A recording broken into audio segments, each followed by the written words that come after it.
Subscribe gochuun gara maatii kootti dabalamaa warroonni maatii kootti taatanii hordoftan guddaa galatoomaa isinan jedha. Guyyaa har'aa maal qabattee dhufte yoo jettanii akkuma jalqaba irratti argitanii obboleessa keenya Muktaarii irra deebiidhaan baga gammaddee bagattiin si gahee gaa'elli keessan kan gammachuu kan jaalalaa isiniif haa ta'u jechuun hin jaaladha. Egaa yeroo baay'ee Muktaarii irratti viidiyoo hojjedheen jira. Jechuudha.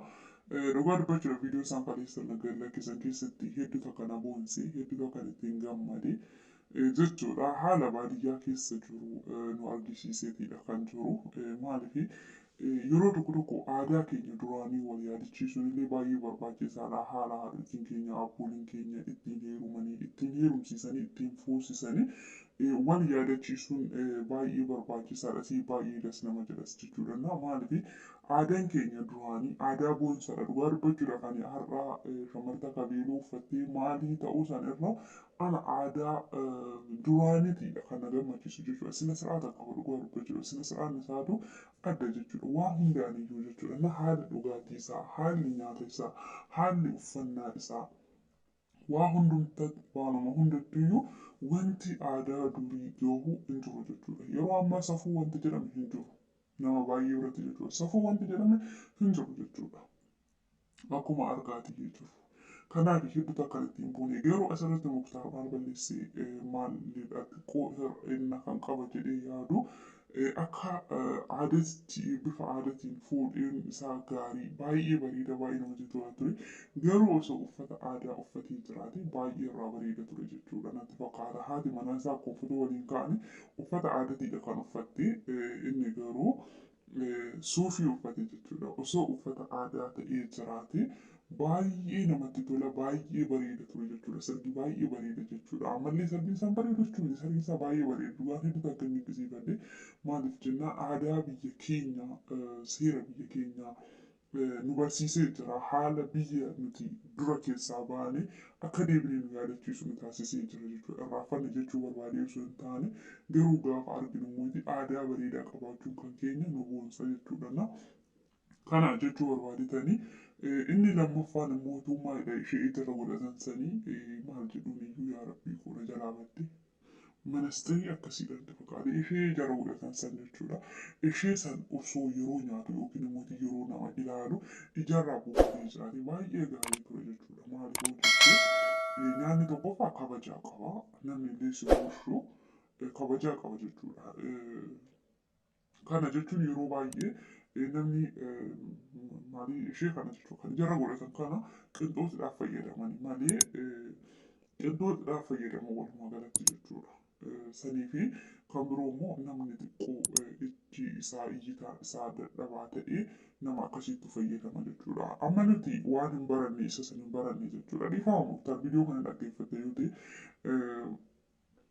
nuti amma hin baranne dabaree godhana jechuudha. Itoophiyaan yeroo baay'ee nama ijji isaa sirriin hojjenne yookiin doktorri ajajii fuute malee baratamaa miti dhugaa dubbachuudhaa fi achi keessa illee galanii baay'ee ilaaluu irratti ni rakkanna jechuudha.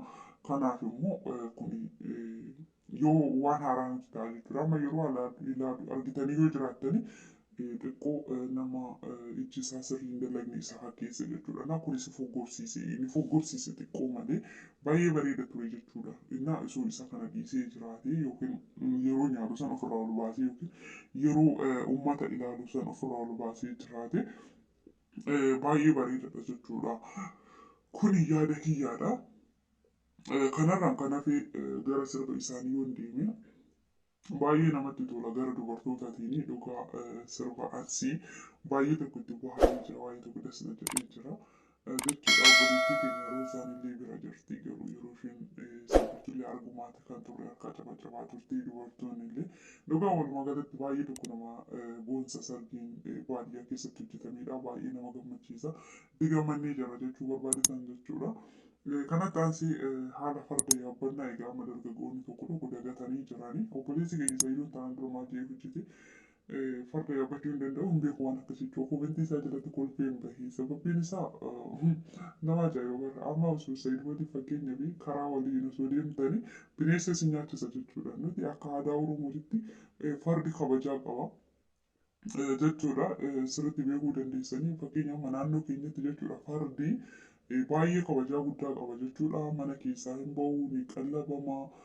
Midhaan illee kophaatti isaa faca'a jechuudha. Nyaanni isaa sirriitti qophaa'aaf jechuudha. Fardi sirriitti kabajaa qaba jechuudha. Ni dhiqama, mana keessa oola. Akkas akka horii biroo miidiyaa keessa hin oolu jechuudha. Fardi kabajaa qaba jechuudha.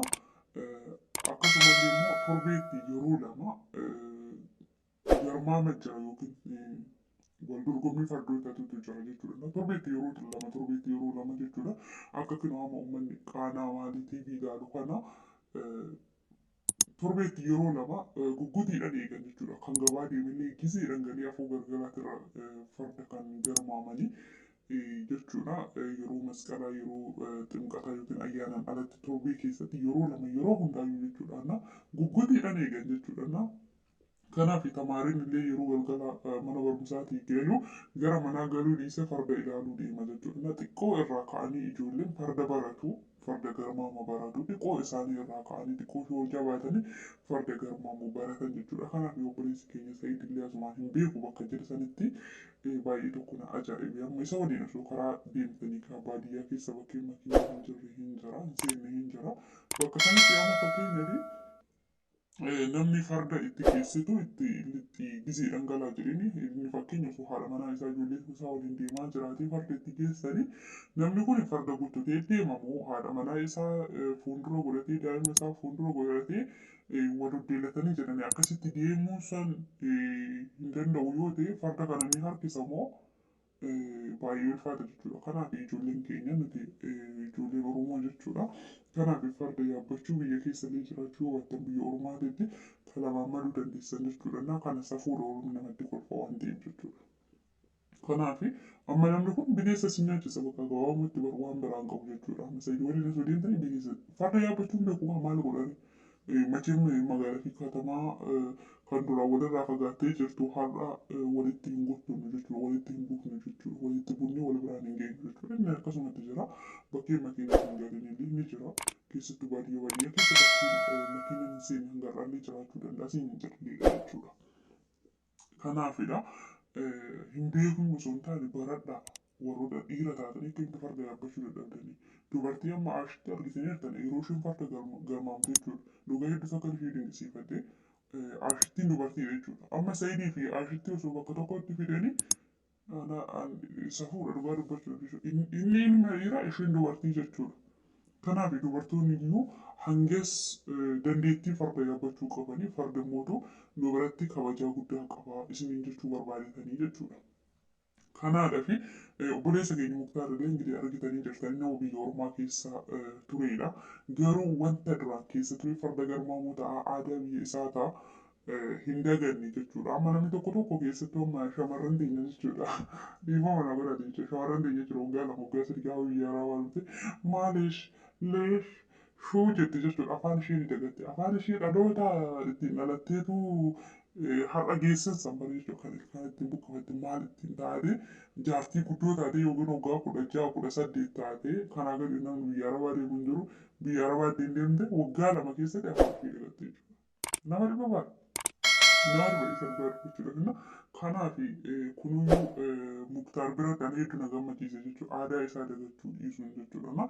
Kanaaf biyya Ormaa keessallee ture gara biyya isaatitti deebi'eetu aadaa isaa nu argisiisuun haala biyya isaa keessatti gaa'ela akkamitti akka gaggeeffamu nu argisiisuun baay'ee namatti tola jechuudha. Nuti amma ijoollee shamarra biyya arabaa keessatti hin diggifannu jechuudha. Dhugaa dubbachuudhaaf kanaaf katamaa yookiin hoteelatti humna keenyaa oole nuyyuu birrii xiqqoodhaan hojjenna kan hojjennu san iyyuu veeloo meekaapbii maalii irratti waan garaagaraa kan rifeensa hin qabne illee wiigii irratti waan hundarratti birrii teenya mootutti goonee fidnee jechuudha. Hoteelatti diggisachuudhaaf jecha jechuudha.